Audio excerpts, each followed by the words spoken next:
everyone, welcome back to my channel, The Inked Reader. Today we are having a bit of a haul. I have a package from Sapphire that just arrived. Didn't buy too many things. Again, these are things I've accumulated since my last haul, which was months ago. But to be fair, most of these things are things I picked up in 2024. That was my birthday, and so I did stop at a bookshop. Although it was quite good, I didn't buy too many things. And then in January, at one point, I was walking home from work, and there was a charity shop, and it was just there, and I had time, so I had to enter, and I came up with a few things. So I'm gonna start with the things I've picked up from a charity shop, and then the books I've got, and then for last we are gonna open up the box. It's a full house. My child is in the other room playing with music, so I apologize for any background noise, but I just came home from work.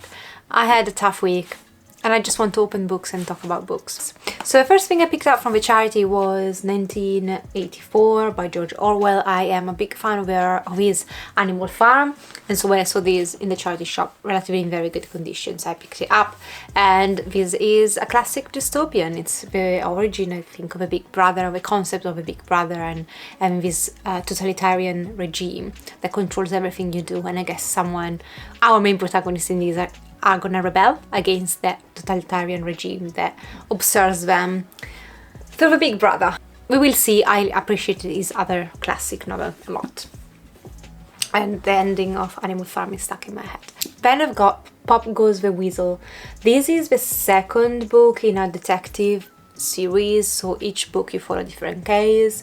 The first one was Eeny Meeny, and I think this was a weird combo for me because Eeny Meeny, I really liked the case. I really liked how gritty the writing was and how violent and savage the whole thing was. So it's not for everyone. I have some recollection about the background story of our main protagonist, but the characterization and the writing is so bare that it's an acquired taste. At least it is for me, but I want to give a try to a second novel and see, because to be honest, in terms of the actual detective side of things, the thrilling side of things, I found the first one quite compelling. Wasn't the best thing I've ever read or anything of the sort, but enough for me to find the second for 50p and decide to pick it up.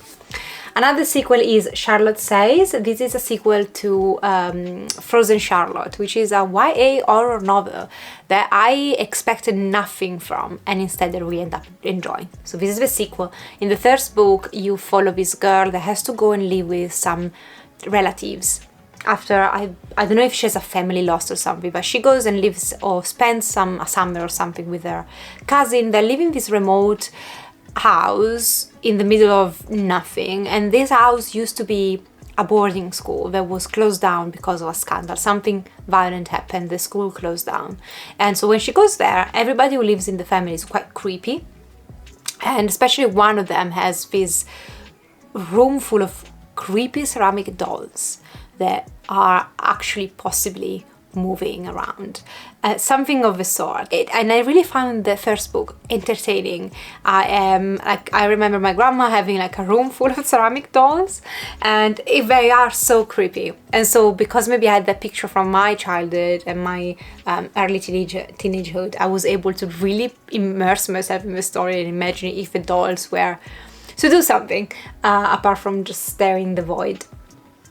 And also, like, okay, it moved fast. There was, no issue with the writing. Yes, it's YA, it's not the most graphic horrific horror, but it was compelling and entertaining. And so when I found the sequel for 50p, I'm definitely gonna give it a try, but I can't give you a synopsis for the second one.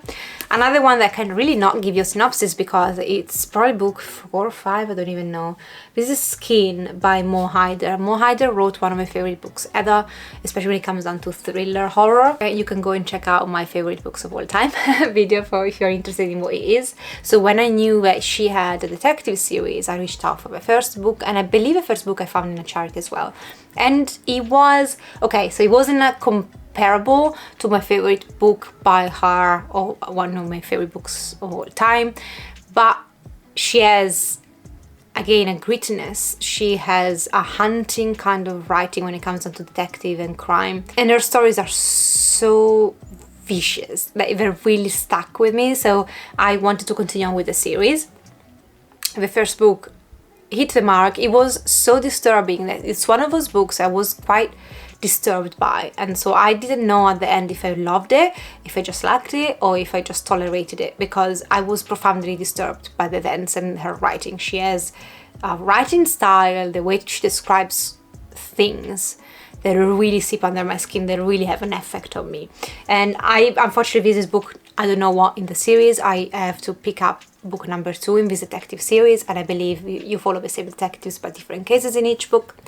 But I found this for 50p, and I know that I want to collect them all eventually and read them. And in this one, because it's quite episodic, so I can give you a synopsis very vaguely, but in this one they need to follow and resolve a case where there was a dismembered body of a girl found near the tracks. Some people think that it's a suicide, but our main protagonist thinks otherwise. He thinks that there is a serial killer on the loose.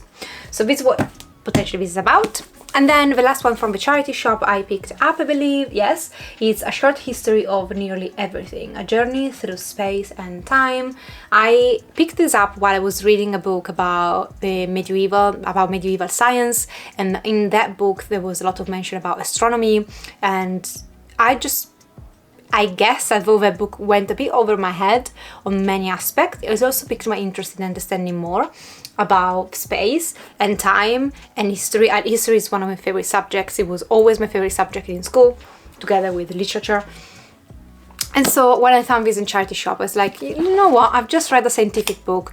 It worked quite well despite everything, and I wanted to try out more. This is more comprehensive. It's not about the medieval time. It's, I guess, you know, a short history of everything, but I love nonfiction. I'm always looking to learn more stuff. I think it's just cool knowing stuff.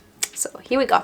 Now let's move on to the books I've acquired through a couple of trips I did to bookshops. But before we do that, I'm gonna go through this. A dear friend of mine gifted to me these, and she also gifted me Circe.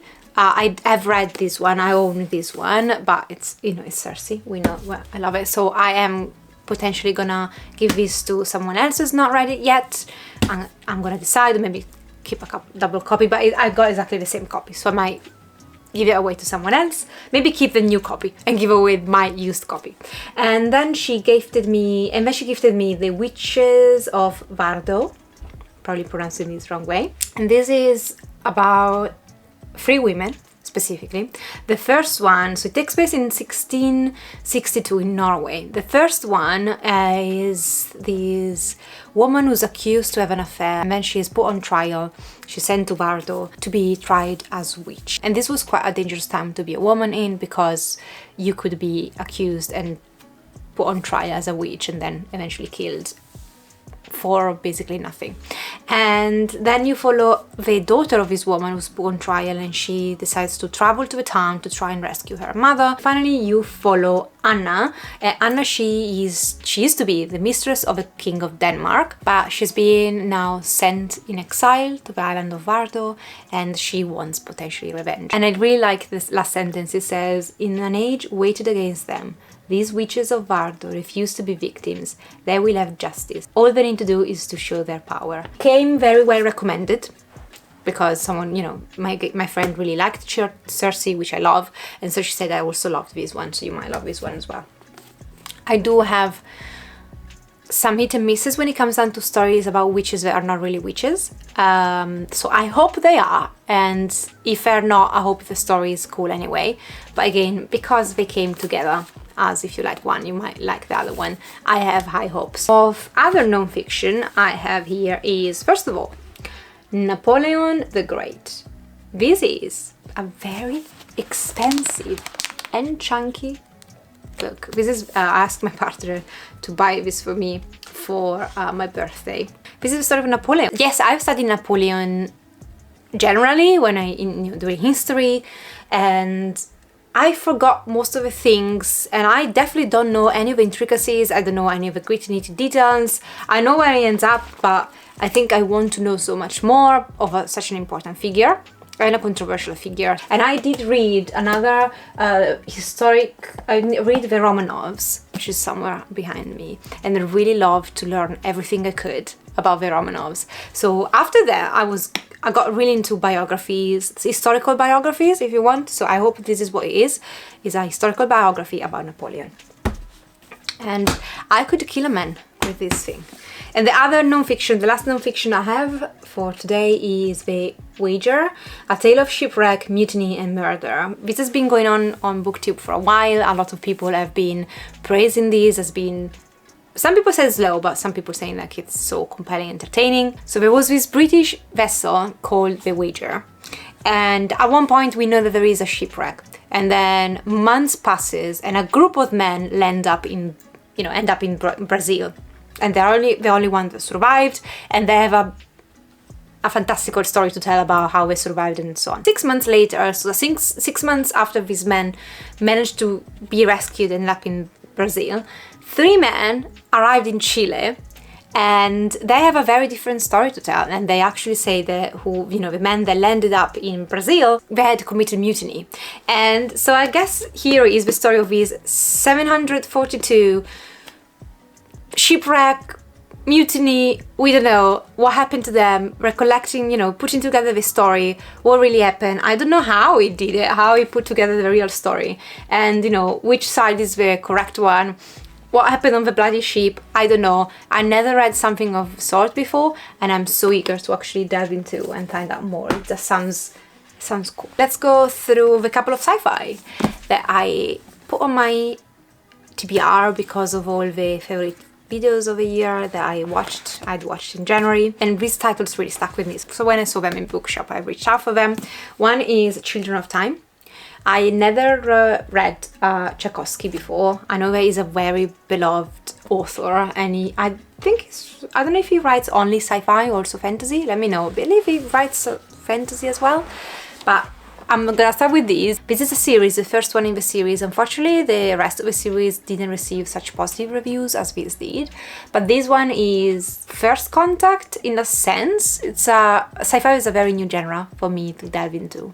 But my understanding is that Earth has died. So the last humans have left, and they've tried to reach this planet, that was supposed to be prepared, and had been prepared by other humans in the past to be the new Earth. But when they get there, things didn't turn out as the plan was, and there is an alien race now, or the race that was supposed to be humans, welcoming them. They're not exactly humans. Something is going on, and they will have to now make space for themselves, or maybe go to war in order to decide who's gonna rule this new Earth. I don't know anything else about these. I know what this is about a bit more, but I don't want to spoil it. I think one thing I would just give a feedback, if I could, to every booktuber is don't go into much details or warn people, because I was spoiled a bit on exactly what the aliens are and so on, and I found that still exciting, still sounds super cool, but I wish I didn't know, basically, going to this. So I'm not gonna do the same to you. Next one, I don't know what to tell you about synopsis, because it sounds so cool, but also it's a very lengthy synopsis. So I picked up Leviathan Wakes. Is that how you pronounce it? I'm very sorry if I'm butchering this, okay? It's the first book in the Expanse series, which it's also like a Prime original series, but I definitely want to read the books before I get into the series. And in the back they say like this is a kick-ass space opera. It sounds like humans have colonized the solar system, and it also sounds like both our main protagonists, which are Jim Holden and Detective Miller, there is an element of like investigation in these. So Jim Holden, during his job, he comes across an abandoned ship, and he needs to understand why the ship was abandoned. Something sounds fishy there. And the other one, Detective Miller, is looking for a girl who's gone missing. And the detective, because her parents are quite rich, he needs to go through the solar system, I guess, looking for this girl. And I don't know if there is probably a war coming. Again, I don't know. I've not read this, so I don't know how the solar system is ruled. I guess there are different ruling systems in place, and they are trying to coexist, and probably they're not doing that without issues. Let's see. I'm actually super curious to delve more into some sci-fi series, because I feel like some YouTuber I follow, which I kind of really share, the taste for epic high fantasy with, they are so much into sci-fi, and they mention this series all the time. So I need to go and have a look for myself for what the hype is all about. Finger crossed though. Don't expect too much, because again, sci-fi is not my favorite genre, but after reading the Red Rising, past book number 1, I'm a bit more sold on it. Then I picked up God Killer. To be fair, these I picked up because I just came across this copy and I loved how it looked. And all I know, this is a fantasy and you follow someone who kill gods. Gods are upload, or they can't, in theory they're not supposed to be around anymore, but some people still follow or make sacrifice to them. So this person kissing, they go around killing gods, and at one point though they come across someone that they cannot kill, a god they cannot kill because his soul is bonded to a human, so killing the god would be killing the human, and so they need to go on this journey to try and solve this pickle they found themselves in. As an amazing cover, I believe it's a series, but correct me if I'm wrong. And then I had to pick up Bright Young Women, because these again received all the hype in the best of the year for so many booktubers, and this is looking at a crime similar to the Ted Bundy one, but is looking at the victims. Is counting the stories of this group of women. I think you follow different protagonists that their life was changed forever, and in certain cases I believe their life ended at the hands of this serial killer, and it's putting the spotlight back on them, never naming the killer.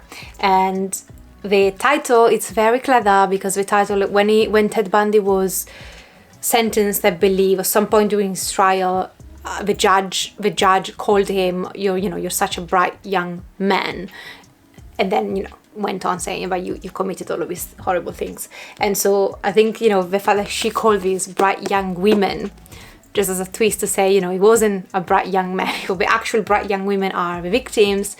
I loved what she did with the title. Even just the title, when I realized what she had done with it and how she had spun around the words of a judge to make a brilliant title, I was just like, I need to read this one.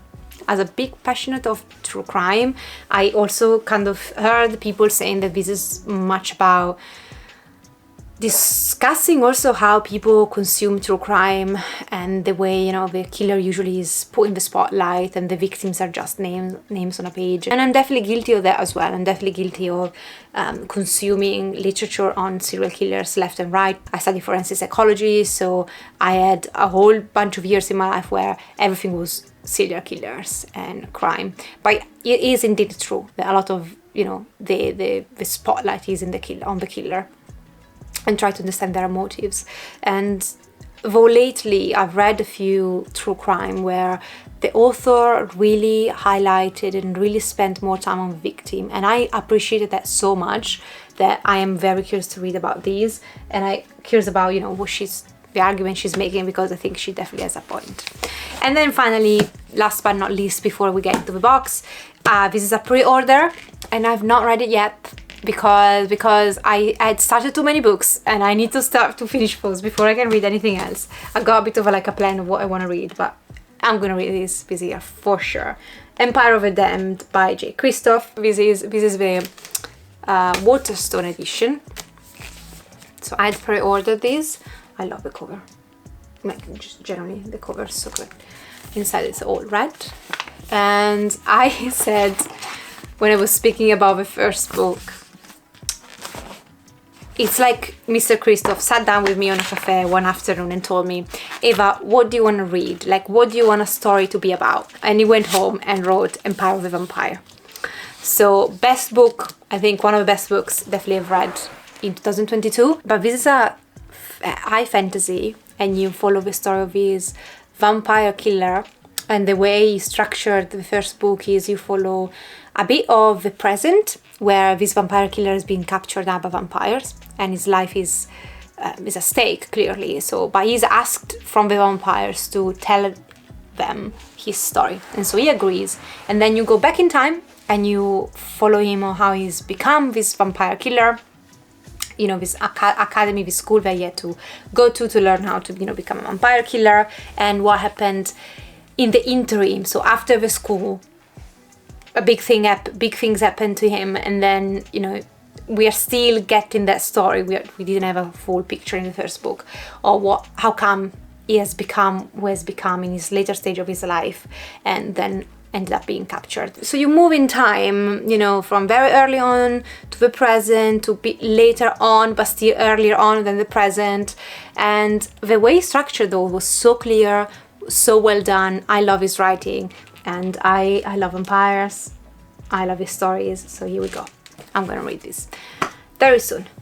I'm gonna grab some scissors and we're gonna open the box. So this is the box. I put this in because I was looking for a horror book that Amazon didn't sell and Sapphire did. So I then thought about some of the comics, a couple of comic series that I wanted to continue on, and I placed this order because it was my birthday, and I said, you know, whatever, it's your birthday, just do it. And so I did. But I didn't go crazy, so it's not gonna be a massive one this time at all. I mean, what do you mean crazy? Some people mean, when I mean crazy, just buying 10 books is a lot. For me, it's not. For me, crazy is like buying 40 books or 50 books in a row. But for some people, that is the normality, and that is okay. So when I say I didn't go crazy, I mean I didn't buy 30 things. So I'll show you what it looks like. It's like this.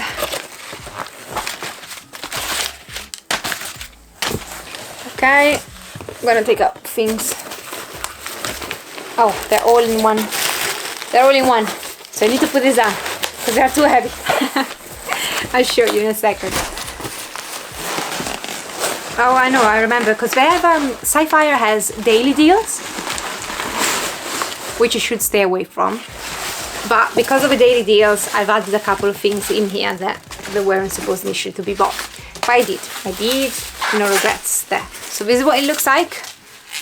Not too many, see? I bought 1, 2, 3, 4, 5, 6, I think 6 things. So not too bad. And now we're gonna open this up. I love that they give you a lot of these new kind of bookmarks. I really love it. Okay, let's go through. So the first thing is, you say, why Eva? It's the second book. But whether Oathbringer book, the second part of book 3. So I need to purchase book 1, but it was so much cheaper than the single parts were on Amazon. I think I just got this for £5 or £6, where on Amazon each parts are £9 each, I believe. So I'm gonna purchase part 1 because I want to continue on with the series. I think the first half of the series, so the first chunk of the series, is actually out now. So I read the book number 2 last year, really enjoyed it. So I need to pick it, back up. I don't want too much time to pass in between. So I took the part 2 or book number 3. You don't need me to tell you what the Way of Kings, so the Stormlight Archive series is. Then I picked up randomly, because it was on sale, book 12 of Vinland Saga. Now I am not here. I'm not here. You might have just seen my spoilery review of the second arc of Vinland Saga. So I am a book 7, I believe, and definitely not a book 12. But listen, these are so expensive. When I see these for cheap, and with cheap it was still like £12 or something, I jumped on it. It's a bit ruined on the corner here, but it's very minor. I jumped on this. I was like, yes, I get it. I've learned this, because initially I was like, no, if I'm not at that point in the series, I won't purchase it even if it's cheap. Now I do, because I've learned by trial and error that sometimes you miss the print and they need to go and reprint, and then they left, and the few copies left, they sell for like an disproportionate price. So every time now I see something of a series I'm following or I'm reading, I'll jump on it. Epic. This is a historical fiction manga. It's a Viking story. Then a couple of more manga. The only other manga I purchased was the end of JoJo's Bizarre Adventure saga, the second saga, so Battle Tendency. So I bought volume 3 and volume 4 of JoJo's Battle Tendency. I'm loving Battle Tendency. Wasn't the biggest fan of the first volume. I loved volume 2. So preposterous, so absurd. And you follow like descendants of, it's the same family, but I think every saga you follow different descendant. From my understanding, I might be wrong, I just read a couple of those. But in the second saga, you follow a descendant of some of the protagonists of the first saga, so there is a time gap there. And they are divided in sub-sagas, so they're doing this in these editions, which I really, really love how they look. Now, there are a bit dusty in the back, but nothing major, and they were quite cheap, to be fair, like £12 a volume, something of the sort. They are like hardcover, very good version. So at least I can finish Battle Tendency. Looking forward to do that. And then I have, I'll tell you why I put this order in the end. I'll go through the other it's a comic series, but it's a graphic novel series that I am loving. I loved a few years back and I didn't know the volumes that come out. So they have. So this is Mechanica, Lady Mechanica Volume 6 and Lady Mechanica Volume 7. I don't know if Volume 8 is already out, but Lady Mechanica is a steampunk fantasy where you follow this woman that she wakes up and she's half cyborg basically, and you have to follow her on an adventure on finding out what happened to her and so on. It's not my favorite thing plot-wise. I enjoy it. It's not my favorite thing though. What I really truly love about Lady Mechanica is the art. Sounds like the art is slightly different now that I've opened the volumes, but I'll have a look. Maybe it's just been a long time since I read Lady Mechanica, but I knew new volumes were out. Volume 7 was quite cheap, and then so I decided to purchase Volume 6 and 7 so I can continue on. I don't know if I'm going to reread everything because it's quite episodic, so I don't feel like, even if it's been like a couple of, if not 3 years since I've read the last volume, I don't feel the need to reread them to understand the overarching plot, because again it's an episodic series. But yeah, Lady Mechanica. And last one, because the light is abandoning us as well. The last one, the whole reason why I put this order in. I am a big horror fan, but I love the genre. However, I am quite picky on the horror I pick up, because I don't care about like horror for the sake of being horror. I like horror when it has a good plot. And there are a few booktubers I particularly like, and their suggestions I particularly cherish because they have given me some of my favorite horror ever. And when she mentioned, I think I'll link down her channel if I can find her name, because I get always so many good recommendations from her. And she mentioned this book, and she is the one who mentioned to me the Mo Hyder book that became one of my favorite of all time. So when she mentioned this book as one of her favorite, of the last year, I had to pick it up. It sounded so cool. But it was not, you couldn't find it in, on Amazon or any other place. So I went on Sci-Fi, they had it, and I'm just like, yes. But this is his debut, and this is Mary. Mary by Nat Cassidy. And it's about this middle-aged woman who all of a sudden starts to having these visions, and she can't understand what's going on anymore. So she decides to move back to her hometown and try to reconnect with some of the people there. But at the same time, she starts to realize that some of these visions are linked to a serial killing case that was ongoing, and now the killing has started again. And I don't know what to expect, but when she said this was disturbing and awesome, I was like, yes, I'm here for it. The blur just here says, an awakening of terror blends Midsommar, which I don't know, with elements of American Psycho, I read, and a pinch of I'll Be Gone in the Dark, which to this day is one of the two non-fiction that disturbed me the most I've ever read. I'll Be Gone in the Dark is utterly terrifying. There is a TV show which is brilliant. It's a documentary. It's a real case of a real serial killer. Utterly terrifying. And so the idea of those things being blended together, American Psycho and I'll Be Gone in the Dark, just because I don't know Midsommar, sounds amazing. I'm really looking forward to these. I don't think I can wait until October to read these, so we'll be read sooner than that. Thank you guys for watching. Let me know what book you acquired recently, if any of those you have read and or they sound appealing to you. No spoilers, because I've not read them yet as you see this video, and I'll chat with you next time. If you're new, I would love for you to subscribe. Hit the button down below. It's free to do so, and I'll see you next time. Take care of yourself. Ciao!